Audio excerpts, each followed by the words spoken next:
Hi, this is Melanie. I'm 30 years old and I work as an editor in New York City. I had a husband, but now we're really not on terms. This was a sudden thing that happened between us and something that had to do with his parents. The main reason was his betrayal. We're still working on our divorce. He has not come to terms with it, but I don't give a rat's ass anymore. He was working as a bartender in a renowned restaurant.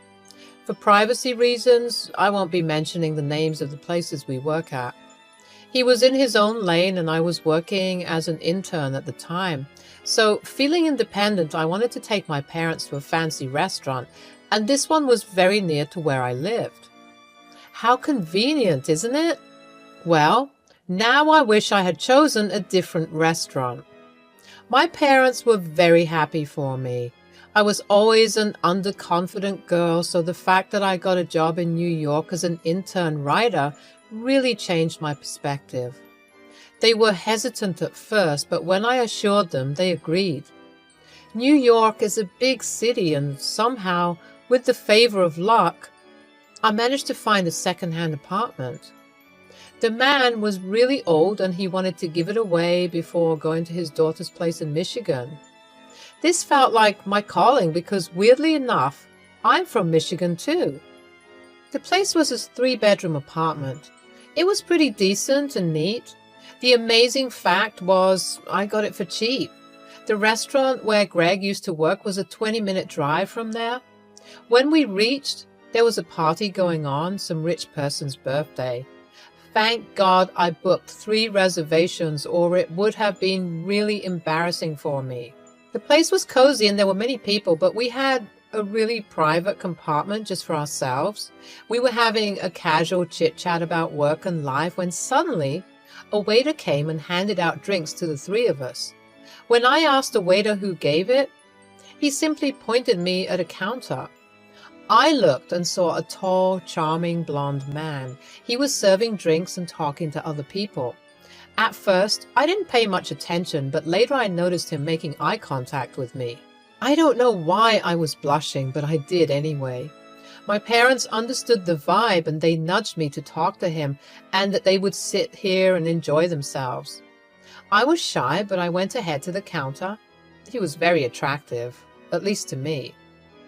So, how much for the extra drinks? We didn't really order this.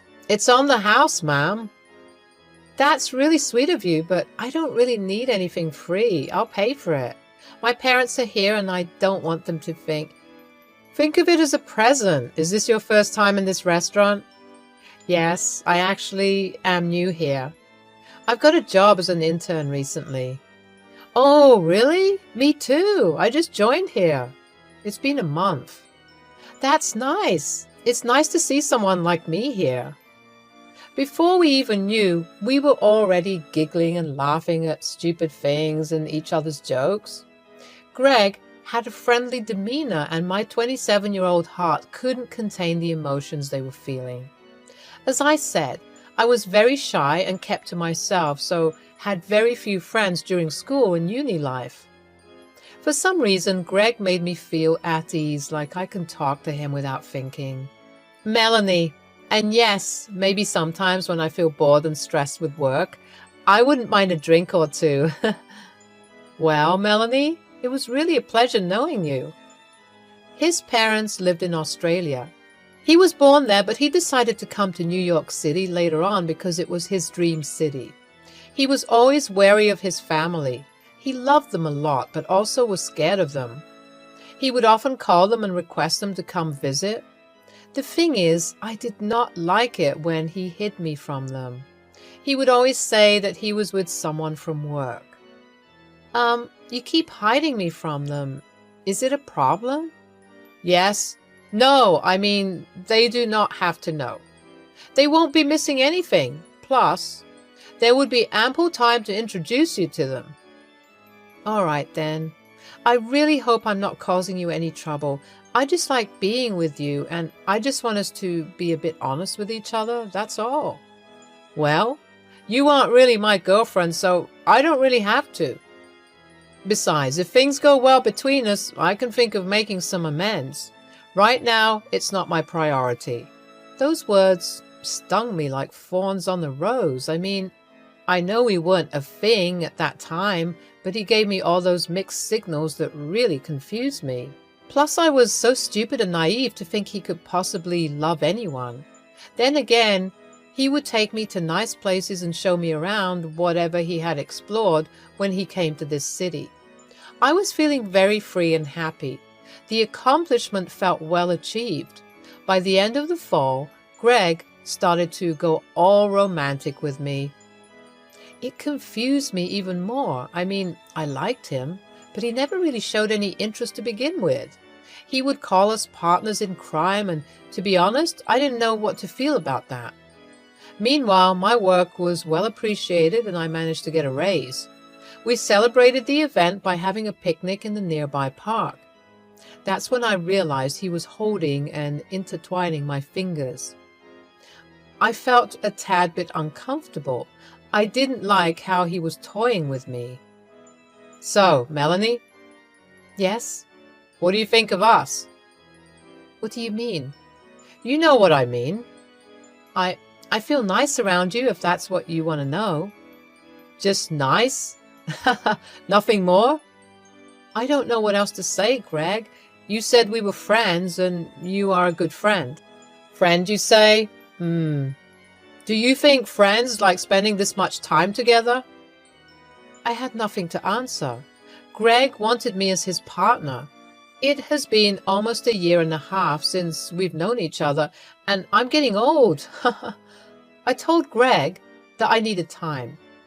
He'd said he'd wait, but not for long because he is too impatient. He moved in with me soon after, and it started to feel like the real deal. Even my mind started to feel conflicted. The moment he drew the ring, I did say yes.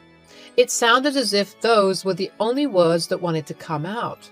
The proposal was grand, and it made me feel really special. I was happy that it was Greg. I don't know if this was bad luck or a bad omen. Greg lost his job within 4 months of getting married. After the official business was done, Greg happily moved into my apartment. We took our time fixing the space so that we can make room for everything. My parents were happy, but also skeptical. I mean, why wouldn't they be? Greg was the kind of husband who would really love me, but not seem to acknowledge me in front of other people. There were times when we went to parties and he would let me go to hang out with his friends. He would not really introduce me until I made the move. He still wouldn't tell his parents. So, babe, shouldn't we let your family know once? Yes, in time. Not now. Why are you always in a hurry? Again? Why not? Jesus, Greg, this is too much, don't you think? What is wrong with us? Look, I have a lot of explanations to give and I need time. So don't meddle in things you don't understand. I didn't understand what the explanation was, but I was patient. The only thing that I wanted from him was to acknowledge me. He would go meet his boys every now and then, sometimes without informing me. I would receive his phone calls after he had reached there. This would continue for a while when he suddenly lost his job. The reason he gave me was that he fought with his colleague and did some collateral damage. He told me that he would borrow my money for a while until he gets another job. I remember him crying in his bedroom like a little boy. I wonder what goes on in that head of his. Well, don't worry about the money. Just let me at least know what's going on.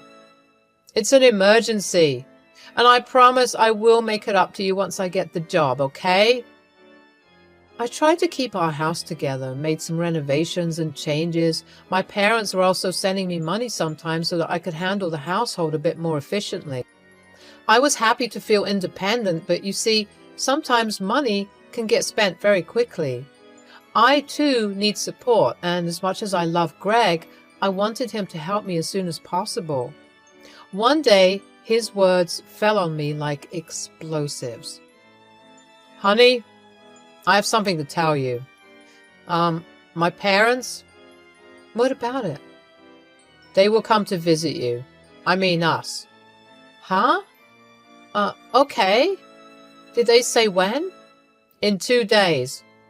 I've arranged everything. I just need you to do a small favor. Okay.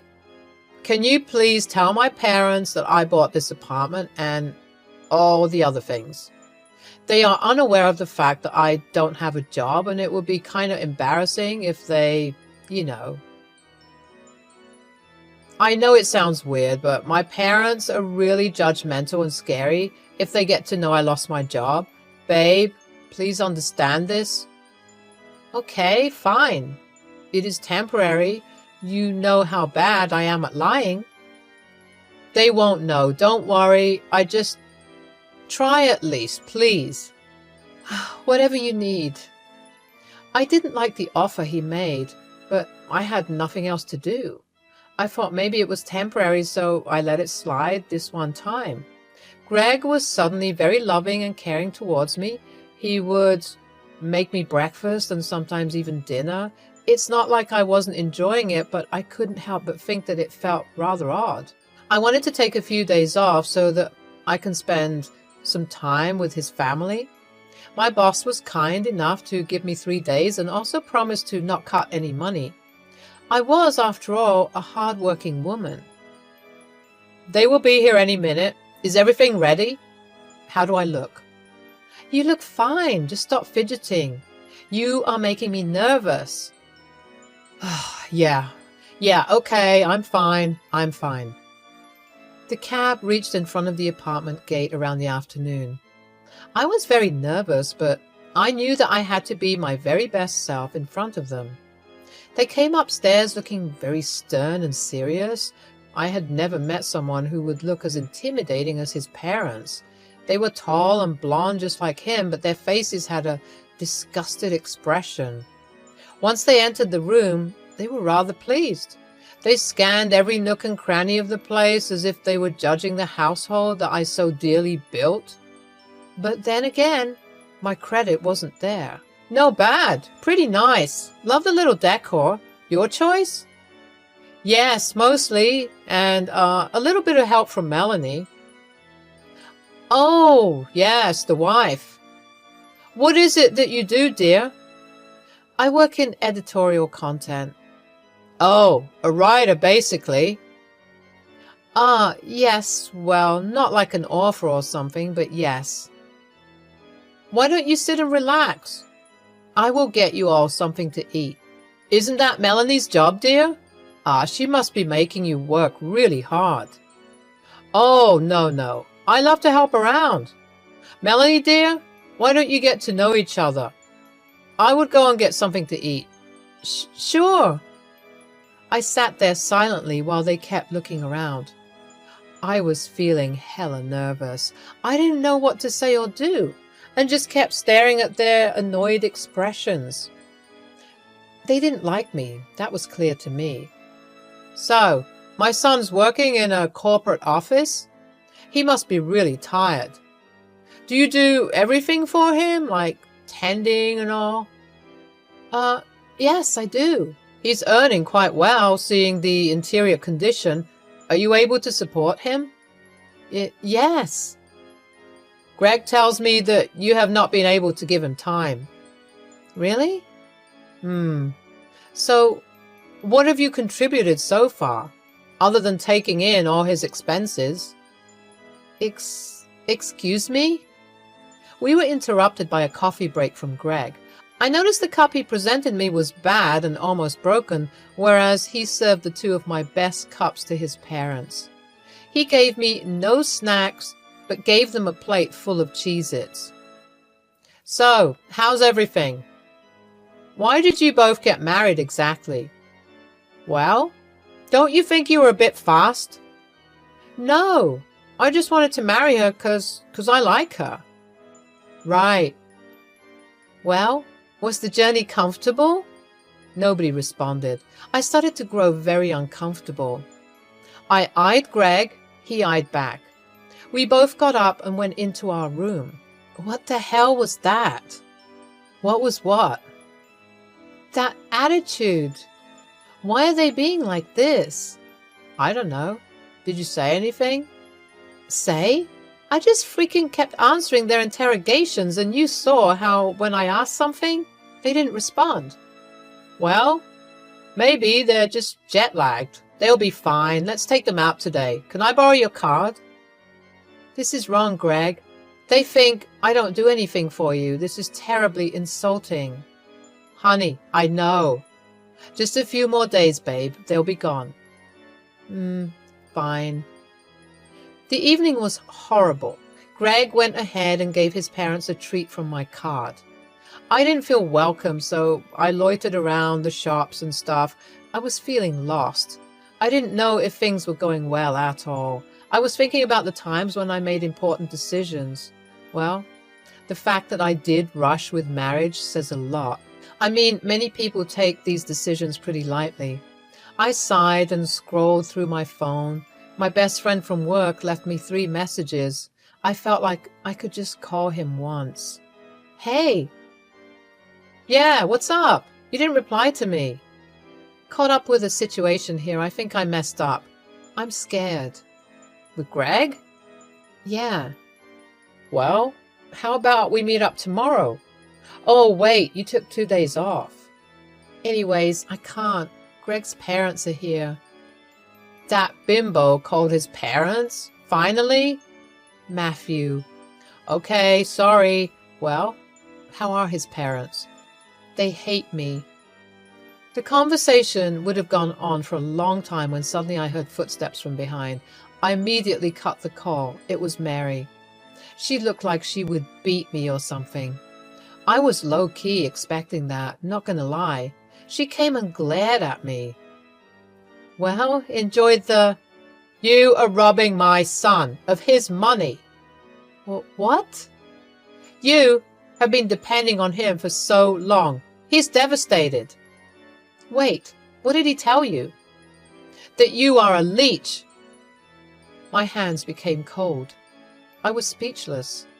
This wasn't happening to me. Greg told me to pretend, but we didn't talk about this type of pretense.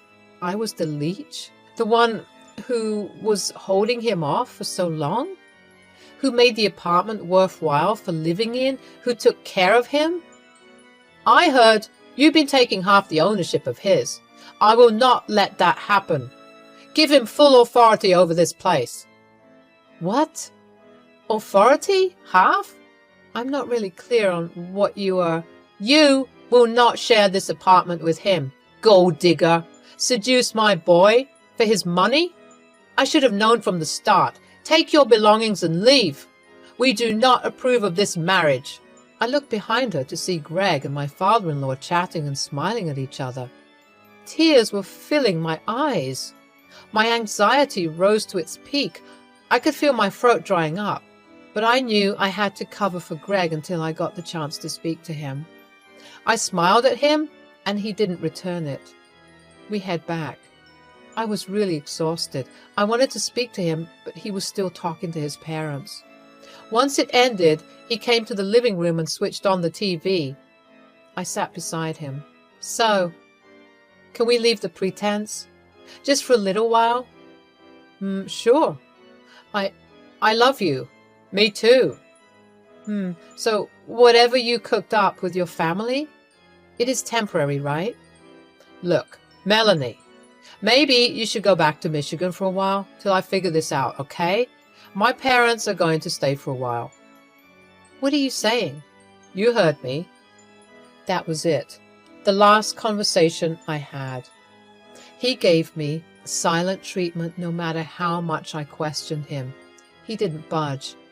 He just went silently to bed. I was crying all night at Matthew's place. His wife was really sweet to give me a space to stay for the night. I was kicked out of my own house. Matthew was dumbfounded by the situation. You do know that you still have the power to destroy his life, right? He's still jobless, using your card. Yes. Look, give him the ownership of the apartment. After all, he won't be able to pay the bills. The debt will kill him. But What if he refuses to take the offer? He is so dumb. He will. He thinks he can get away with it. What about our marriage? Are you kidding me? You still want to stay with that turd after all this? Please, you deserve better. I had a thorough discussion with Matthew about what to do next. It was a difficult execution, but if I pulled it out well, this would work. I saw my phone that day. Greg called me 3 times. I messaged him saying I made a decision. The next day, I met Greg in a nearby cafe. He apologized to me greatly. I remained silent. Well, I know things are messed up. Look, for now, go to Michigan and stay with your parents. I will take care of the things here and then come back to take you. Sure.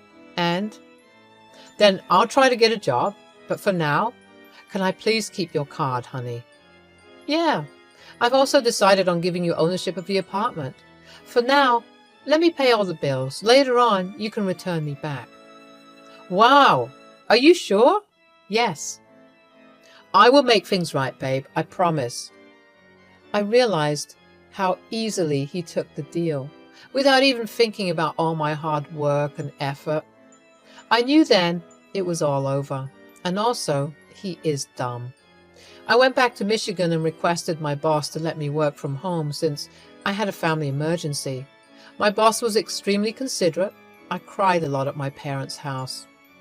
I told them everything and they were furious, but they didn't scold me. I learned a valuable lesson. Now it was time to take action. I blocked my card, which was being used by Greg. After the ownership was given to Greg, I made sure not to keep any written documents on me, claiming I would continue to pay bills and stuff. So naturally, I cut that off too. Let's see how he pays all the debt piling up. Matthew gave me another offer of a cozy 2-bedroom apartment somewhere near my office back in New York. I accepted it. It was kind of him to help me out through this process. I went to court along with my family and worked on the divorce papers that would be sent to him soon. I made sure he was cut off from all supplies on my part financially and emotionally. He was dependent on me. He thought he would lie and keep me away from everyone and would also use me for his own benefit. Now, that's not going to happen anymore. Enough. After a month, I received an unknown call. I picked it up and surprisingly, it was Mary, Greg's mother. She was frantically crying and apologizing. Is this Melanie? Dear, it's me, Greg's. Oh, yes. How can I help? I'm really sorry. My son made a small mistake and now he's in deep trouble. Oh, really? What kind of trouble? His card was declined and he's received a warning letter for not being able to pay water and electricity bills. But he has a job. He can do it. No, dear. Look, I understand. We made a mess. He didn't mean it. Please, give us a bit of money, just enough for us to get plane tickets. Oh, really? Now? Sorry, no. I'm going to send something else, though, later on. What? Divorce papers. I hung up. It was hilarious how Greg didn't even have money to pay for his parents' flight tickets to get back. Of course, he couldn't. He was probably planning to bring his parents here permanently since he had to pay for his parents' bills back in Australia. I became his source of money. But he wanted to man up, so he told his parents that the whole apartment was his and everything was his doing. But now, he will be getting warning letters after letters until the government decides to cut off his power source. He has to pay all of that at once. I wonder how he will be managing. I don't care anymore. Greg was new in New York City. There was no possible way he could fish off help from someone, and the restaurant he was working in hated him to the core because he did cause hazards there. Meanwhile, I have a new apartment and 2 dogs. Matthew gave them to me. They are really adorable. The divorce papers were sent long back. I know it would take time because Greg calls me every night to help him and apologizes, but I don't listen. I mostly cut the call on him. Recently, I got promoted as an editor, and now I feel like I am finally settled.